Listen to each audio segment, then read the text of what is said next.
খেয়ে বল তোরা। और हार का जीतने वाले को बाजीगर कहते हैं। आपके प्यार में देख के आपको। হ্যালো এভরিওয়ান, চলে এসেছি আর একটা নতুন ভিডিও নিয়ে। তো সকাল সকাল আজকে রান্না বান্না শুরু হয়ে গেছে, কারণ কি আমি মাকে বলে রেখেছি যে আজকে কিন্তু রান্নাটা তাড়াতাড়ি করে ফেলবে। তার কারণ হচ্ছে মা রান্না করা হয়ে গেলে আমি তারপর রান্না করব কিছু জিনিস। আর কেন রান্না করব বা কী করব সেটা একটু পরেই বলছি তোমাদেরকে।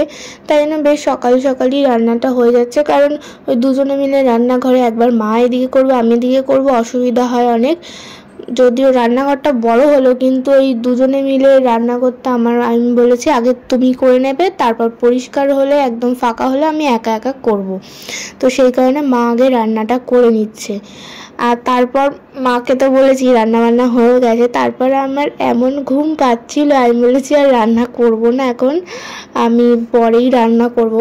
আর যেই আর কি রান্নাটা করব সে মানে বিরিয়ানি করব। দেখলে তোমরা চাল বার করেছি, তো বিরিয়ানিটা রাতে খাওয়ার জন্যই বানাবো।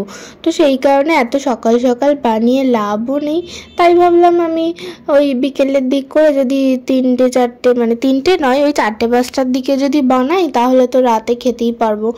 আর তখন বানাতে তো টাইমও লাগবে, তারপর আর কি রাতে খেলে গরমও থাকবে। আর সকালবেলা এখন যদি আমি বানিয়ে রাখি আর যা গরম পড়ছে দেখা গেল নষ্টই হয়ে গেল রাতে খেতে খেতে। আর সকালবেলা ঘুমও পাচ্ছিল আমার এত, তাই জন্য আমি ভাবছিলাম যে থাক এখন আর বানাবো না, প্রচুর পরিমাণে গরম লাগছিল। তো এখন দেখো আমি চলে এসেছি, এখন কিন্তু মানে প্রায় বিকেল হতে যায়, এখন ওই 4টে মতন বাজে। আমি ভাবলাম যে এখনই রান্নাটা শুরু করে দিই। আর বিরিয়ানি বানানোর কারণটা চলো তোমাদের সঙ্গে শেয়ার করি। আজকে আমার 2টো বন্ধু আসবে, বন্ধু মানে বান্ধবী আর কি। তো তারা আজকে আমাদের বাড়িতে থাকবে, মানে আমাদের বন্ধুদের একটা পার্টি হবে বলতে পারো। তো সেই কারণেই ভাবলাম যেহেতু আমার বান্ধবী আসছে, তাই ভাবলাম যে আমি রান্না বান্না করে খাওয়াবো। মা বলছিল যে বিরিয়ানি কিনে আনবে, কিন্তু আমি বললাম যে আমি রান্না করে ওদেরকে খাওয়াবো, সেই মতো আর কি। আর এখানে দেখো এই হাঁড়িটা অনেকটা বড়, ঠিক আছে, অনেক মানে শুধু ওরা দুজন আসছে ঠিক কথাই, সাথে আমি আছি, তোজো আছে, তারপর মোটামুটি অনেকজনের জন্যই বানাচ্ছি আর কি। মানে তারপর আবার ডোনাও হয়তো আসতে পারে, তো সেই কারণে আর কি মোটামুটি ওই 5-6 জনের মতো বানাচ্ছি, সেই জন্য বড় একটা হাঁড়ি নিয়েছি। আর এখন আর কি রান্নাটা শুরু করব। প্রথমে আমি চালটা ভিজিয়ে রেখেছিলাম, চালটা ভালো করে ধুয়ে জল পাল্টে ধুয়ে নিয়েছি, তারপর আর কি ভিজিয়ে রেখেছি, অনেকক্ষণ হয়ে গেছে। আর এদিকে এই আদা রসুন এগুলো সব মা সকালবেলা আর কি কেটে দিয়েছে, মানে রসুনটা ছাড়িয়ে দিয়েছে আর আদাটা কেটে দিয়েছে। আর এখানে মাংসটা তো সকালেই আনা হয়েছিল, ধুয়ে ফ্রিজে রেখে দেওয়া ছিল। আর পেঁয়াজটাও কাটা হয়ে গেছে, আর যেগুলো গোটা আছে ওগুলো স্যালাডের জন্য হবে। বিরিয়ানি বানাবো, সাথে রায়তা বানাবো, গ্রিন চাটনি বানাবো, তো এইগুলোই আর কি ওদেরকে খাওয়াবো। কেমন হবে জানি না, ওরা খেয়ে কি বলবে। আমার আর কি এতজনের জন্য বানাতে টেনশন লাগে যে কেমন হবে, ভালো হবে না খারাপ হবে। তো যাই হোক, ভালো হোক খারাপ হোক যাই বানাবো তো সেগুলোই ওদেরকে খেতে হবে, কিছু করার নেই। তো চলো রান্নাটা আর কি শুরু করে দিই। প্রথমে যে আদা রসুন ছিল সেগুলো আগে এক এক করে বেটে নেব, সবটা আগে গুছিয়ে নিয়ে আমি রান্নাটা শুরু করব। তো প্রথমে আদাটা বেটেছি, তারপর রসুন বাটবো। আর তেমন বাটার কিছু নেই, পেঁয়াজ তো কাটাই আছে, ব্যাস এই দুটো বাটা হলেই। টক দইটা একটু ফেটিয়ে নেব, তারপর আর কি রান্নাটা আমি শুরু করব। আমার এদিকে মশলা বাটা হয়ে গেছে, আর তারপর মনে পড়লো বিরিয়ানি বানাতে তো একটু দুধ লাগে, তো দুধ তো আর কিনে আনিনি। তো এখানে যে গুঁড়ো দুধ ছিল একটুখানি জল গরম করে নিয়েছি, তো এটার মধ্যেই আর কি পাউডার দুধটা গুলে রাখবো, তাহলেই হয়ে যাবে। এরপর এদিকে হাঁড়িটা গরম হয়ে গেছে, এর মধ্যে একটু তেল দিচ্ছি, তেলের সাথে ঘিও দেব, তারপর আমি পেঁয়াজটা দেব।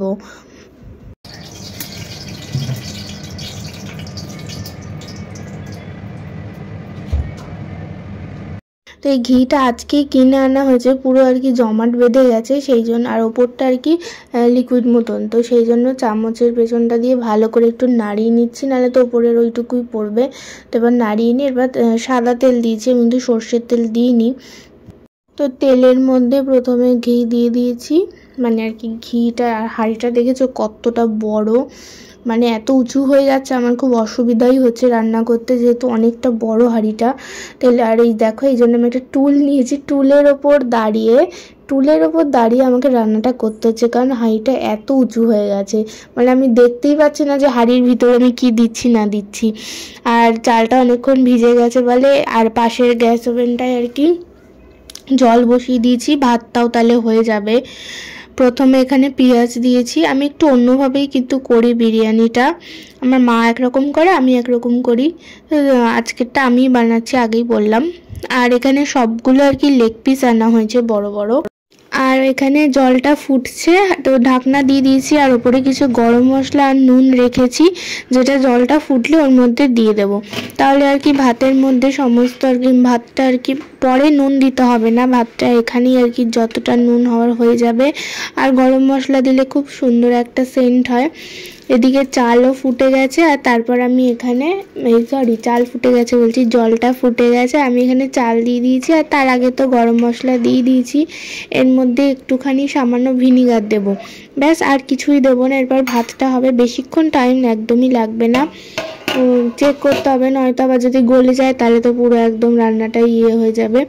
তো আমি প্রথমে এখানে আলু দিয়ে দিচ্ছি, তো তোমরা দেখছোই যে রান্নাটা অন্য টাইপেরই হচ্ছে।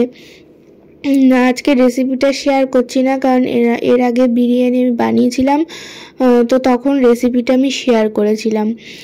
আর ভাতটা হয়েও গেছে, তো ভাতটা তো আমি নামাতে পারি না, মা বলেছিল যে ভাতটা হয়ে গেলে নামিয়ে দেবে, কিন্তু দেখলাম যে মা ঘুমোচ্ছে, তাই আর মানে মাকে ডাকার আগেই না আমি ভাতটা বসিয়ে দিয়েছিলাম, তো মাকে আর ডাকিনি।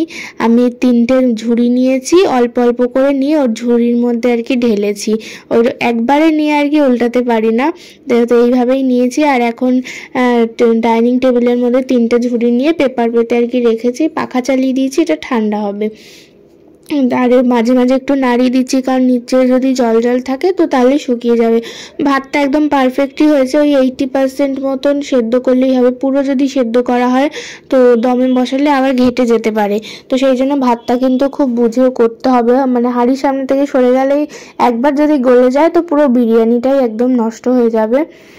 আর ওদিকে আলুও আমার সেদ্ধ হয়ে গেছে, আলুগুলোকে আমি নামিয়ে রেখেছি, আর তারপরেই আমি দিয়ে দিলাম চিকেন।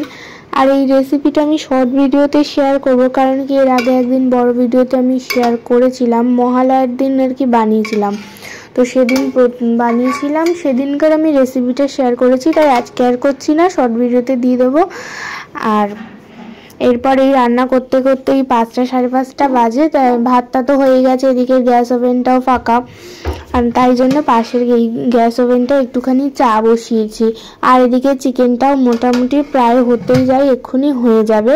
আর চিকেন হয়ে গেলে তারপর আর কি সমস্ত কিছু লেয়ার করে দমে বসিয়ে দেওয়া, আর তো কোনো কাজ নেই।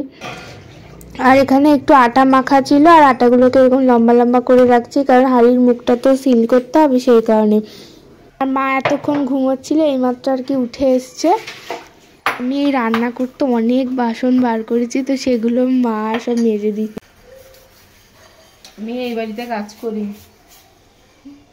তো বাসনগুলো আর কি যেহেতু অনেক বাটি বেরিয়েছিল সেই জন্য মা একটু মেজে রাখলো, নাহলে এগুলো যদি রেখে দিত সেই কালকে দুপুরে কখন আসবে আর কি লোক, তারপর মাজা হবে, তো অতক্ষণ তো অনেক বাটি বেরিয়েছিল, সেই জন্য মা বললো যে এগুলো রেখে আর লাভ নেই, এখনই মেজে দিই। তার মধ্যে চীনামাটিরও ছিল, ওগুলো তো আর রেখে দেওয়া যায় না, ওগুলো তো মেজেই ফেলতে হবে যদি ভেঙে ঠেঙে যায়, তো সেই কারণে। আর আমার এদিকে মাংস রান্না সবই তো কমপ্লিট, এখন হাঁড়িটা আর কি লেয়ারিং করছি, এরপর দমে বসাবো। আর এদিকে বিরিয়ানিটা হয়ে গেলে বিরিয়ানির জন্য তারপরে রায়তা বানাবো আর গ্রিন চাটনি বানাবো, ব্যাস তাহলেই হয়ে যাবে। আর ওদেরকে আসার পর দেখি কি খেতে দেওয়া যায়।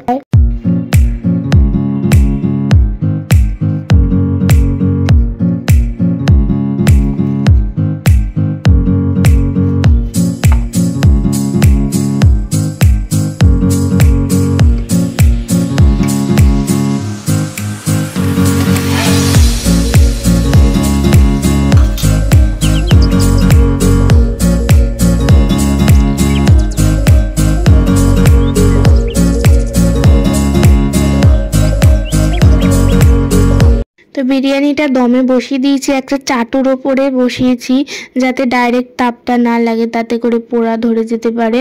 আর এদিকে স্যালাডটাও মা কেটে রাখছে, আর আমি এদিকে ওই গ্রিন চাটনি আর রায়তার জন্য যা যা লাগবে সবটা কাটছি। এখানে একটা লেবু নিয়েছি, আর ধনে পাতা আর পুদিনা পাতা, টক দই এগুলো দিয়ে যে একটা গ্রিন চাটনি হয় সেটাই বানাবো। এই রেসিপিটাও আমি শর্ট ভিডিওতে দিয়ে দেবো, এর আগেও আমি যদিও দিয়েছিলাম। তো সেগুলোই আর কি করছি, একটু আদা লঙ্কা রসুন সব কিছুই লাগে। তারপর রায়তার জন্য তো শসা গাজর পেঁয়াজ কুচি তো এই সবগুলো লাগবে। এই যে গ্রিন চাটনি কিন্তু একদম রেডি হয়ে গেছে, এরপর রায়তার পালা। আর গ্রিন চাটনি আর রায়তা বানাতে বানাতে বিরিয়ানিটাও হয়ে গেছে। তো মাকে বললাম তুমি হাঁড়িটা থেকে বার করে দাও, যেহেতু হাঁড়িটা ছড়ানো নয় তো সেই কারণে আর কি অসুবিধা হবে বের করতে, তাই এখনই সব বার করে নিলাম। রান্নাবান্না করতে করতেই 7টা বেজে গেছে। তারপর আর কি ফ্রেশ হলাম, ফ্রেশ হয়ে অন্য ড্রেস পরে এখন শুয়ে আছি। এখনও ওদের আসার নাম নেই, বলেছিল 7:30টায় আসবে, এদিকে 7:30 বেজে 8টা বেজে যাচ্ছে, এখনও আসার নাম নেই। তো ফোন করেছি সবাইকে, আসছে বললো, আর বলছে যেহেতু রাতে থাকবে সেই জন্য একটু দেরি করেই আসছে।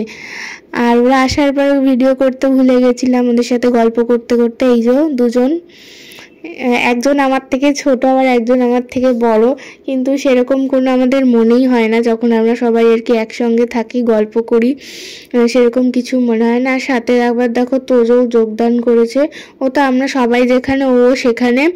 আর এরপর গল্প করতে করতে ভিডিও করতেই ভুলে গেছিলাম, আর গল্প করতে করতে অনেক তো রাতও হয়ে গেছে।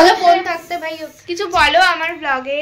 চশমা খুলে বলো। হ্যালো, কে বললো? হ্যালো, আমি চশমা খুলে বলছি। হাই, আচ্ছা আজকে আমাদের নাইট আউট পার্টি। আয় আয় শোনায় দাঁড়া, প্র্যাঙ্ক কল গন রং হয়নি এখনো, প্র্যাঙ্ক কল গন সাকসেসফুল হয়ে গেছে। বলছি যে মানে বাজে হলে বাজে বলবি, ভালো হলে ভালো বলবি, মিডিয়াম হলে মিডিয়াম বলবি, মানে ঠিকঠাক বলবি আর কি। হ্যাঁ, কোনো মন রাখার কথা বলবো না। হ্যাঁ হ্যাঁ হ্যাঁ ঠিক আছে, হ্যাঁ একদমই, তুইও তাই। তুই খা, ও দাঁড়া এখানে ইয়ে আছে, এখানে যার যেটা লাগবে নিয়ে নিয়ে খাবি। এই স্যালাড আছে তো না, স্যালাড টান একসাথে একবারই রিভিউ নিস না, আর বস একবারই রিভিউ তোর এমনি না না একবারে রিভিউ নেব। দাঁড়াও এই দাঁড়া, এটা দাঁড়াও। হ্যাঁ খেয়ে বল তোরা, একজন একজন করে বল, কে আগে বলবি? ভালো হয়েছে, দোকানের মতনই লাগছে ভাই। ভাই সত্যি ভালো লাগছে, এরকম তো বলবি। সত্যি ভালো লাগছে, সত্যি ভালো হয়েছে।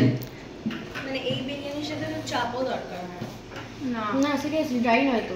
তুই বল মাসি। আমি তো সব সময় খাই, মানে মাঝে মাঝেই খেয়েছি। খুব ভালো হয়েছে। তো আমাদের সবার খাওয়া হয়ে গেছে, আর তোমরা তো শুনলেই যে ওদের ভালো লেগেছে। তো রান্না করে খাওয়ানোর পর কারো যদি ভালো লাগে তো তখন বেশ ভালো লাগে আর কি, তখন মনে হয় আর কি রান্না করাটা সার্থক। এখন বাজে ভোর 5টা, একবার টাইমটা দেখাবি কেউ? এই টাইমটা কেউ দেখাবি? এই যে 4:54, মানে 5টা বাজে আর 6 মিনিট বাকি, আমরা এখনো ঘুমোইনি।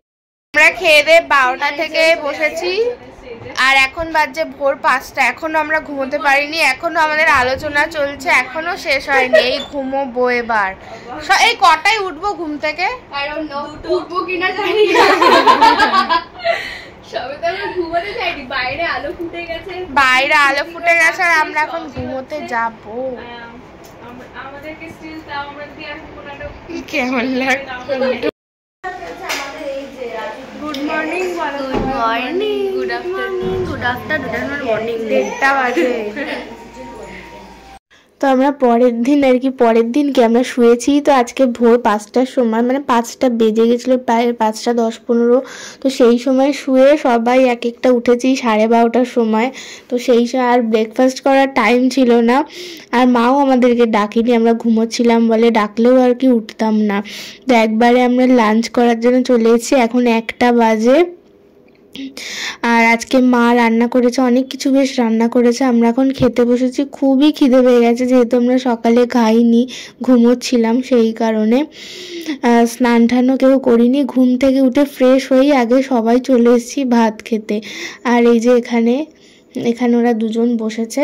তো আজকে কি কি রান্না হয়েছে চলো তোমাদেরকে বলি। আর ডোনাও আছে। আমরা কালকে 4 জন মিলে রাতে অনেক মজা করেছি, মানে ভাবুন 12টা থেকে ভোর 5টা হয়ে গেছে, আলো ফুটে গেছে, সেই সময় আমরা বক বক হাসাহাসি করেই যাচ্ছি।